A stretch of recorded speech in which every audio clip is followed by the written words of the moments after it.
Okay, good morning, everyone, and welcome to today's talk on Neo4j in human capital management. My name is Luanne, and I work at GraphAware, the #1 Neo4j partner. You can find us also outside. We're gold sponsors. So human capital management is very interesting to me personally, as well as being part of the Neo4j community, because it's where I started my whole journey with graphs, working at a people management company. And today I'm going to talk about the application of Neo4j in people management, or HCM as we know it. So what we are not going to talk about is HR, which is really a very old concept. It's been retransformed into HCM. HR was human resources. It started off, it's always been a part of most companies. And it really dealt with, back in the day, personnel files, paying salaries, generating performance reviews, awarding bonuses, resolving minor conflicts. But that's about all it was. And you probably know why that was, because it was called human resources, and nobody calls people working in company resources anymore, or they shouldn't. So human capital management now is focused on people as capital for your company. People are the most valuable asset you have in your company. They drive your profits. Good teams are very contribute to your revenue. Bad teams can do terrible things to your company. So HCM really manages the life of a person in his career during the duration that he's at your company. Also today, HCM is important because people are really ambassadors of your company, thanks to places like Glassdoor, where you can go and publicly complain about your boss and your companies. You can no longer hide the fact that you have terrible culture and terrible growth. So how does this all come together? So a bit of history. In the 50s, really when the whole industrialization corporation started, mostly driven by Henry Ford, the focus was on operational efficiency. That was it. You drove profits by operations. And people were tools to get the job done. So HR was very, very applicable at this time. But then there were these new management styles that started coming up in the 60s, and between the 60s to the 80s. All these guys have written books that most managers will have read, I'm sure. But this really changed the structure of the organization, and it made it more hierarchical, where the executives had all the power. People still existed, but they were heavily managed. They were managed by goals. They were managed by objective. Up to the 1990s, where you had better thought leaders, such as Steve Jobs, you begin to focus more on the people in your company, but the focus is still on the individual. You had key performers. You had star performers in your company, and those are the people you recognized. You also had non-star performers, and this, as you'll see, is a bit of a problem when you only focus on individuals. So customer service became a driving factor. Therefore, top-down hierarchical management no longer worked, because that never goes hand in hand with customer success. Going forward, today, people are still important, but not the individual. It's the team that's important as a unit. So if your team performs well, you do well collectively. It's no longer acceptable to have a high-performing individual who's not a team player, because you will find that this causes more problems in the long run. You still do have high-performance individuals, but then you find a role that suits them because they're not team players. So we are in this age where we talk about the networks of teams. And the moment you see networks, it automatically indicates that you should probably be in a graph. So let's jump straight into it. People in companies are very connected. Everything that surrounds a person while he's at your company is connected. So you have things like the skills a person comes with. What position does he occupy? What position do you want to promote him into? What position do you want to promote him into, and he doesn't want to go there? He probably wants another position. His experience, teams that he or she belongs to, certifications, a well-defined career path that you, as an organization, would like to have your employees really work on, because that's when you retain employees. endorsements, awards, education. Everything is connected, and all of these, this slide shows how they're connected to a person, but they're also interconnected. So because everything is connected, there is value in relationships. People data is highly connected. Any organization is made up of connections primarily. And this data is not always very structured, because especially nowadays when you have internal social networks, you have employees providing feedback on various items in various forms, it could start off as sparse and it could grow. So it no longer is something that you know upfront, and you're able to plan for it and put it into structured tables. More importantly, there are very interesting aspects that are implied through your second and your third level relationships. You've already seen what the first level relationships are. You can do a lot out of just first level, but you can do even more out of your second and third level relationships. And these are things like, what skills do people have which are not part of their formal job description? You hired someone based on skills that you were looking for. Most likely people come in with additional skills that you can actually leverage in your company, right? But do you know what skills they are? Do you know how you can apply them in your company? There are many people that act as top talent attractors. You will all know this in various companies. There are people that attract more and more talent into the organization. And if you don't know who these people are and they leave, what it really implies is that you've lost people that bring in good people, and now you're left with people that hopefully don't bring in more bad people. So how do you find top talent attractors? How do you recommend learning to your top performers to groom them for the next step in their career path? So this is all related to finding top performers, retaining them. You retain them because you give them things to do. You enrich their career path. You put them on a plan to be promoted, and so on and so forth, right? But the problem is, how do you find the top performers? How do you know what they want to do? How do you recommend things to them to do? And really, it all goes back to what Emil said last year at Graph Connect. What is core to your business has to be connected, and what is core to any business is your people, right? So as you should know by now, Neo4j is a graph database, and it's very simple. It's a property graph model, nodes, relations, properties. But what is important here is that your relationships are first-class citizens, okay? Unlike a relational database, which also has relationships, but they are not first class, and it's very difficult to extract value out of those relationships. So with Neo4j, there's no need to infer connections using out-of-band processing, foreign keys. It's very explicit. It's right there for you to exploit. Secondly, it's flexible. You can find patterns easily. It's efficient to query, and it's more schema-free, so it's very easy to evolve over time, rather than when you start off, you know your data structure, 3NF on it into tables, and then when you need to change it, you're in a lot of trouble. But with Neo4j, you can evolve, and this is very relevant to today's organizations, where the amount of data you collect from various sources keeps growing over time and changing over time, and you need to be able to model this data quickly to take advantage of it before it's too late. So complex connections. The company I worked at had structures like this, right? And you have everything in tables and columns, but the fact is that your data does not really fit into tables and columns, right? It's forced into it because 10 years ago, really, that was all you had.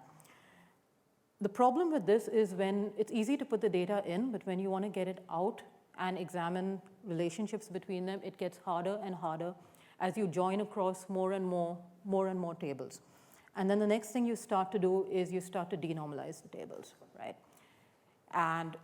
And then you end up with something, you end up with the inverse of what you actually wanted. You wanted a structured database, but it didn't fit, so you denormalized it. Now it's not structured, and it's still not efficient, okay?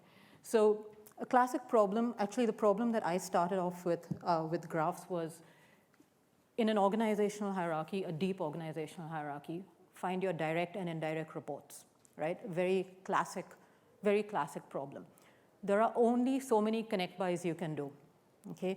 So in a relational database, you sometimes get into stored procedures like that, okay, to find very simple, deep hierarchies. But if you were to translate this to Cypher, it would be that, which is really simple, easy to understand, easy to write, and much, much faster than you would ever get out of a relational database. Okay, and this is the core of people management. It's just your reporting chain. So imagine how much more you can do when you extend this to all other aspects of your organization. So people management suites traditionally have been broken down into a couple of areas, and they've been fairly isolated silos. Recruiting and onboarding, find people, get them into your organization, train them, so formal training processes. Learning for two reasons. One is because you need to train employees to get on new skills so that you can get customers, or out for compliance reasons, right? So learning. Performance, the much dreaded performance review, is a whole product in people management suites. It exists to rate employees and submit a review at the end of the day. Talent is one of the later modules that came about maybe 12, 15 years ago, and this focused on retaining talent, identifying people that were likely to leave. But the reality is, it's really been more or less the same for all these years. If you continue reading the reports produced by analysts such as Burson, you will find that they mostly say the same things over and over again. There hasn't been a very good solution to all these. But apart from these four, there is one more which is fairly hot these days, and this is people analytics. So 71% of companies see people analytics as a high priority. This is from Deloitte's Human Capital Trends report of this year, 2017. So it's a very high priority. But really, where are we with people analytics? So if you look at the bottom, your lowest level is operational reporting, which is your standard reports for compliance, okay? Then you go into advanced reporting, where you have analysis of trends, maybe some sorts of benchmarks. Advanced, where you're trying to find issues and find solutions through data. And then the last is predictive analysis, where you're looking for things like which people are likely to leave, how is my company growing, what does my succession pipeline look like, who do I think will fit this role in the next 5 years. So these are the levels, but sadly, 56% of companies are still at level 1. And although 71% of companies think people analytics is very important, there are really just 4%. And this has been a trend for a fairly long period of time, considering that people analytics is not new. It's not this year's technology. It's been around for a while. So what are the problems, and why are we still at this level? So I'm going to walk you through traditionally what the traditional products that comprise a people management suite. And starting with recruiting and onboarding, because that's where people enter your company. So you no longer, we hope that you no longer recruit people, by cold calling them and not knowing anything about them, operating on a standard job description, and then when they enter your company, you don't know what to do with them, or you put them into a role that they didn't join your company for in the first place. This is, every company most large companies go through this. I think startups are off the hook over here. But what has changed in recruiting is before, where you had human resources with very large job descriptions, which were collated over time and then sent out to the market, and then you got candidates after a very long cycle. By the time you got them, maybe the reason why you wanted them in the first place has changed. This is very common nowadays, but the other more important thing is now the model of working is actually moving to teams, right? Where you want to assemble teams for the purpose of a particular project. Okay, so you assemble complementing skills, they do the job, they disassemble, and they move on. Okay, so this is very similar to SWAT teams, or what they call the Hollywood principle, where you assemble a cast for a movie, they have the right skills for the job at that given point in time, they do the job well, and then they disassemble, and various parts of the team go on to form other teams, right? So you no longer want that team that's been in your company for like 10 years, and they're just there as a team because that's the way they're painted on your organization chart. And that also leads to problems such as how do you train them, how do they learn new things, right?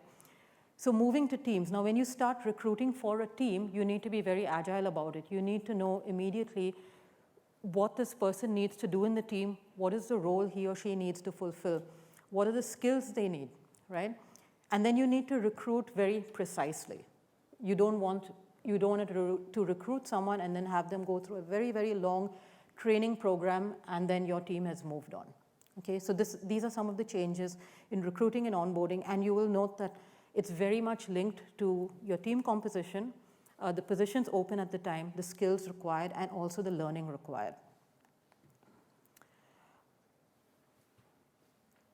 The next is, of course, learning or training. Okay, it could be compliance, and it could be really retaining people. From BBC Capital, 2 weeks ago, a study showed that only 12% of the employees apply new skills learned in training to their actual jobs. And this shows a very large disconnect between training departments and teams actually working on the ground. What you're trained for is not necessarily what you can apply to your job. This is good in one sense, because employees learn new things. It's also very bad because they learn new irrelevant things. And then they take that skill and they leave your company to apply their new learning somewhere else where it's relevant. Okay? So you might think that you're training to retain, but if you train for the wrong thing, you actually lose people, because they find that they can no longer use those wonderful new skills that you've trained them on. You have nothing for them to do. So this is a problem with training, with learning really. And with learning, there are a couple of stages which are not addressed very well in today's learning management suites. So the first stage is intermediate learning, where you need to learn enough to be good at your job immediately. Okay? The second is intermediate, where you need to catch up on competencies, okay, and grow in your current roles. You're in a current position, you want to grow further somewhere, right? So what do you learn? What should you learn, right? This depends on two things. One is what is your employee interested in doing? And the second thing is, what career plans do you have for your employee, right? So this is intermediate. And finally, of course, you have long-term goals, which are more transitional. What do you need to do as a person to grow your career to, some number of years down the line, right? If companies can help employees do this learning or provide them enough opportunity to find this learning themselves, and then they end up retaining these people and also building succession pipelines. So a simple example, if you were to put learning into a graph. Now, learning can be quite complex, especially when you go down to competency management. Fulfilling those competencies through a variety of ways. You have different ways to acquire certifications. You have a lot of compliance around certifications. They expire at various points in time. They can be fulfilled through various ways. Some of them you take a course. Some of them you must attend an instructor-led course. Some of them are a combination of courses and work experience and so on and so forth. It's really hard to query. It's really hard to find out given a person and given an end goal, what are all the steps he needs to do to acquire all those skills, if you are in a relational database, okay? But if you're in a graph, it is extremely easy. You can already see that you've got a person who is interested in a position. Now, that position requires a certification, which is fulfilled by a couple of learnings. Some of them are through courses, some of them are through work experience. The interesting thing is this person already holds a certification. He's completed the learning, he's completed the work experience, and that work experience is also applicable to the new certification that he needs for that position. So really the delta that he's looking at is attending one course. Okay, and this is very easy to answer. This is very easy to motivate people to actually learn something to move them up, right? And it's relevant because you know that this skill is needed for the new position. Performance. Everyone hates performance. 82% of companies report that performance evaluations are not worth the time. Most of them report that there's widespread manager bias and that the results do not motivate anyone, okay? What has changed here in performance management is the time that millennials started joining companies. You're used to providing feedback. Everything you do on the internet, You provide some sort of feedback. So if a manager can rate me, I also want to rate my manager. I think that's fair, right? Most employees will agree that you want to rate your managers, and you would expect that if your manager had a bad rating, that you would no longer work for that manager. But we all know it never happens, right? Managers rate you badly, but that's about it. So performance management is really important because of the whole feedback trend. You need people to take action on their performance reviews, and this actually links back to learning, continuous learning. You need to know who to promote. You need to identify the kinds of people in these teams. High-performance people that are not team players, right? They're still very valuable to your organization, but maybe you need to move them out of your team, right? And finally, talent management.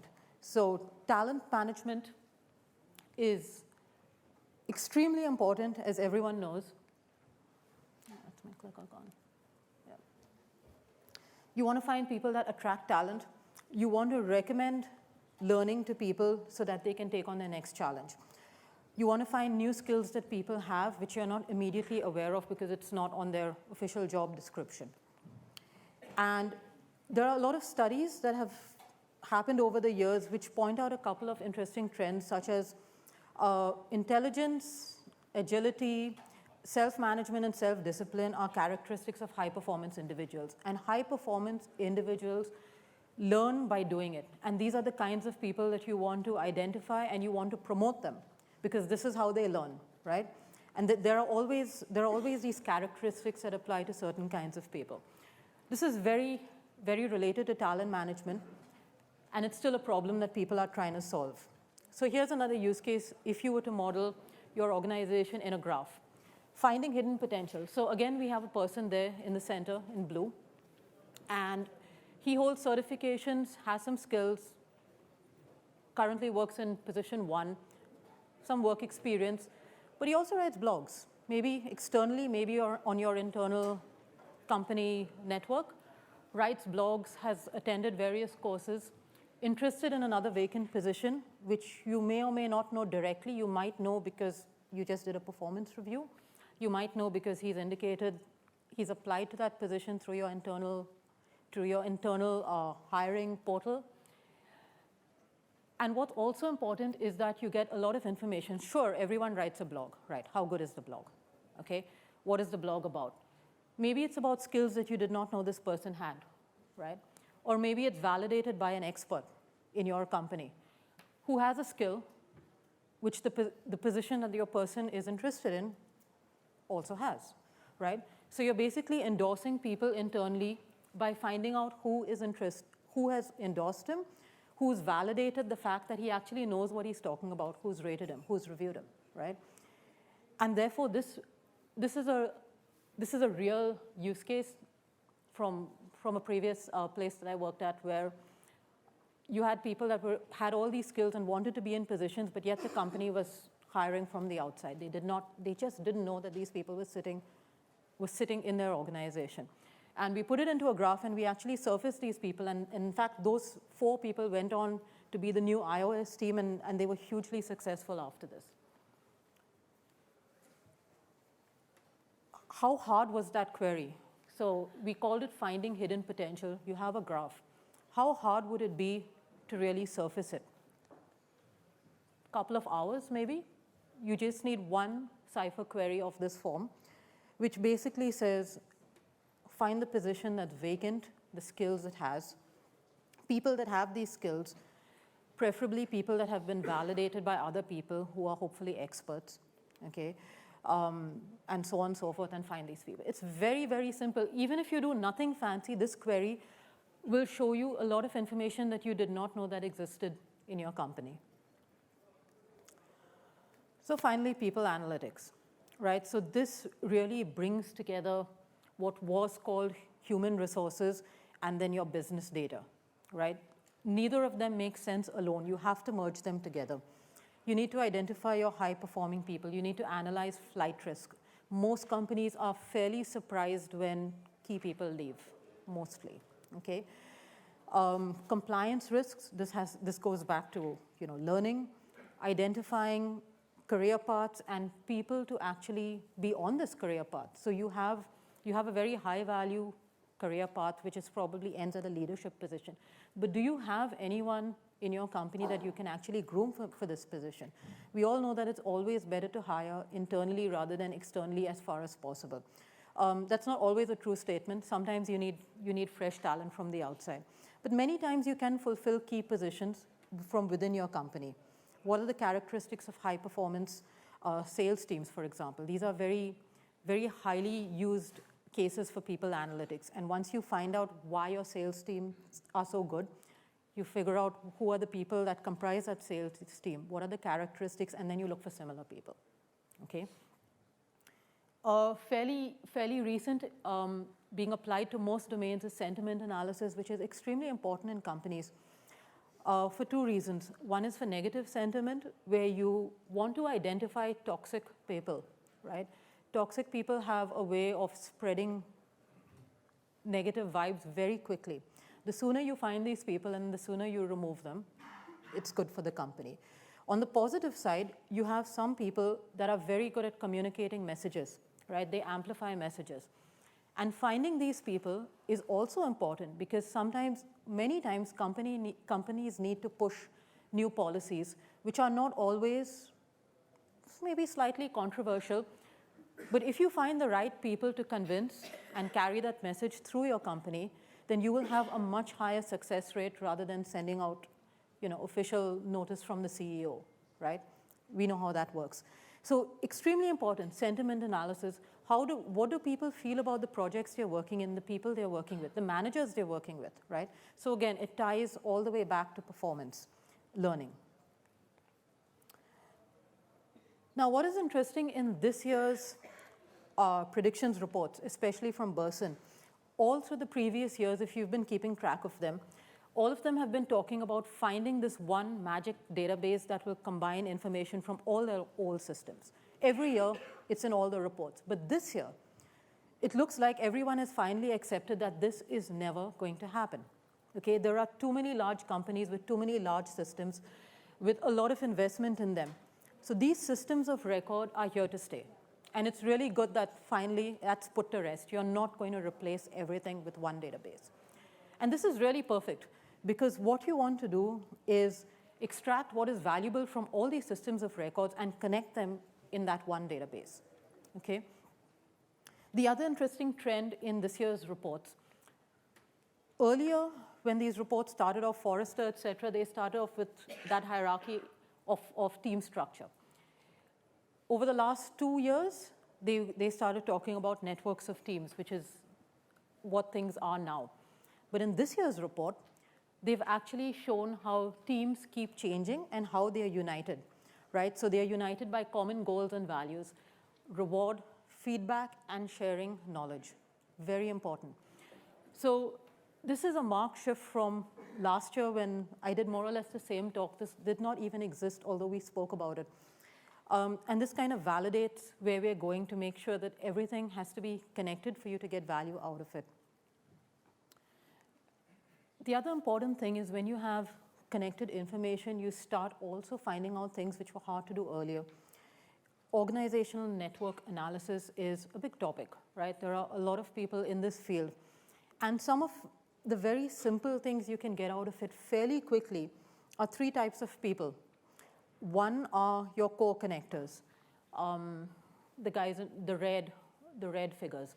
So these really are highly collaborative people. They work well within teams, across teams, okay? They make sure that your organization stays together and that knowledge flows through the organization. So these are very, very key people. If you remove enough of them, you'll find that your communication breaks down. So it's very important to make sure that this does not happen. You still need to keep a good balance of knowledge flowing in your organization. The second type of person is a bridge, which really connects 2 disparate sets of people together or sub-organizations. There are many organizations which are still fairly siloed, and you'll always find there are 1 or 2 people that act as communicators between these 2, okay? It's good because at least you have some communication between them. It's bad because this person now becomes a bottleneck, right? And the same actually applies to core connectors where you have mostly mostly your high-performance individuals acting as core connectors. It's good, you want to encourage this, but you also want to know who those people are, because over time, base fatigue sets in.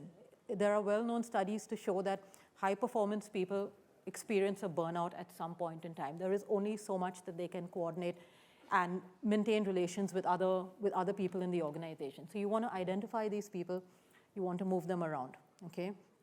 And the last are your peripherals, the guys that sit on the edge. They're probably very good, but they're also not very good team players, so you want to make sure that they stay on the edge, right? And they contribute as best they can. If you put a non-team player into a team and force them to be a team player, mostly it never works, okay? And your team will hate you for it, both ways.